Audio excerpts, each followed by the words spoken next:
Good morning everyone, welcome back to my channel. आज हम लोग पढ़ रहे हैं चैप्टर 2 न्यूट्रिशन इन प्लांट्स। हम लोग प्रीवियस चैप्टर में पढ़ चुके थे कि plants can prepare their own food by the process of photosynthesis, बस animals can not. But animals तो नहीं बना सकते फोटोसिंथेसिस से खाना, तो animals can depend from the plants और either directly by eating plants और indirectly by eating animals that eat plants. Some animals eat both. ठीक है, यहाँ पे देखो स्नैक्स कैसे डिपेंड है रैट पे और ग्रास होपर पे। ठीक है, तो ये हम लोग यही मैं बताना चाह रही हूँ कि वहाँ पे वो लाइन क्या कह रहा था। नेक्स्ट है, recall that all organism including human requires food growth, repair and functioning of the body. कैसे हम लोग का बॉडी ग्रोथ और रिपेयर के लिए दूसरे ऑर्गेनिज्म पे डिपेंड होता है उसके खाने के लिए। ठीक है, फोटोसिंथेसिस का मैं यहाँ पे पिक्चर दिखा दे रही हूँ कि सनलाइट और क्लोरोफिल के वजह से कैसे हमारा ग्लूकोज बनता है और ऑक्सीजन। ठीक है, ये आपने प्रीवियस चैप्टर में पढ़ लिया था, इसलिए मैं इसे ज़्यादा खींचूंगी नहीं। तो नेक्स्ट है कि animal nutrition includes nutrients requirement, mode of intake of food and its utilization in the body। Animal का न्यूट्रिशन क्या क्या इंक्लूड करता है कि क्या उसका रिक्वायरमेंट है, न्यूट्रिएंट क्या खाना चाहिए उसको, mode of intake of food, वो किस टाइप से खाना खाता है, लाइक कोई निगल के खाता है, कोई शक्कर के खाता है, लाइक वो, and its utilization in the body, वो जो खाया उसका यूटिलाइजेशन क्या है, उसको न्यूट्रिएंट मिल रहा है, उसका ग्रोथ हो रहा है, that is the utilization in the body. क्या कैसे यूटिलाइजेशन हो रहा है।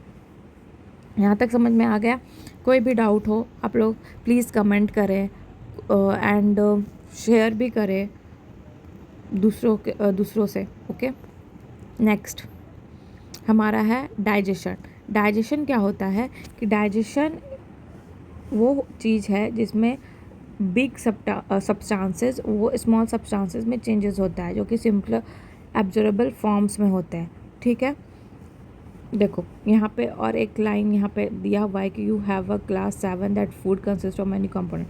तो आप लोग 7 में और या फिर प्लांट्स वाला में भी पढ़े थे कि कैसे कैसे न्यूट्रिएंट्स होते हैं, जैसे कि कार्बोहाइड्रेट, मिनरल्स, प्रोटीन्स, विटामिन्स। तो यहाँ पे वो है। फिर यहाँ देखो, the components of food such as the carbohydrate are complex substances, this complex substances can not be utilize as such, so they are broken down into simpler absorbable substances. The break down of the complex substances of the food, उसको हम लोग digestion कहते हैं। तो यहाँ देखो कैसे complex substances है, सिंपलर सब्सटेंसेस में चेंज हुआ तभी तो वो एब्जॉर्व करेगा। इतना बड़ा बड़ा सब्सटेंस कैसे एब्जॉर्व करेगा इंटेस्टाइन।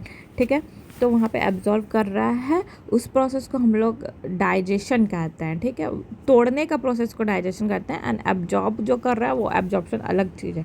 ठीक है, जो बिग सब्सटेंस उसको स्मॉल सब्सटेंस में चेंजेस हुआ, दैट इज कॉल्ड डाइजेशन। फिर यहाँ पे देखो different ways of to taking food. यहाँ पे लिखा हुआ है जैसे इसके हमिंग बर्ड और बीज, ये सब नेक्टर सक करके लेते हैं। जो इन्फेंट से बच्चे हैं वो लोग भी सक करते हैं मम्मा का मिल्क। ठीक है, मदर्स मिल्क। एनिमल्स भी, स्नैक्स है वो, पाइथन वगैरह वो डायरेक्ट खा जाता है अपना प्रे को। ठीक है, सम एक्वाटिक एनिमल्स वो छोटा छोटा टाइनी पार्टिकल्स जो फ्लोटिंग होता है उसको फीड करता है। तो ये है different ways of taking food. क्या क्या है, निगल जाना, सक करना और छोटे छोटे फूड को इंगल्फ करना। तो फिर यहाँ पे लिखना है आपको various kinds of modes of feeding. तो यहाँ पे देखो लिखा हुआ है, आपको कुछ भी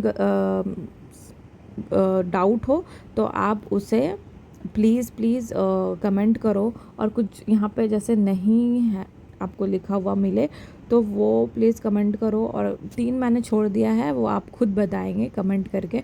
ठीक है, कहीं और आप लोग नहीं बता पाओगे तो मैं नेक्स्ट, आप लोग कमेंट करना, मैं नेक्स्ट क्लास पे उसको कंप्लीट कर दूँगी। ओके, तब तक के लिए टाटा बाय बाय, सब्सक्राइब।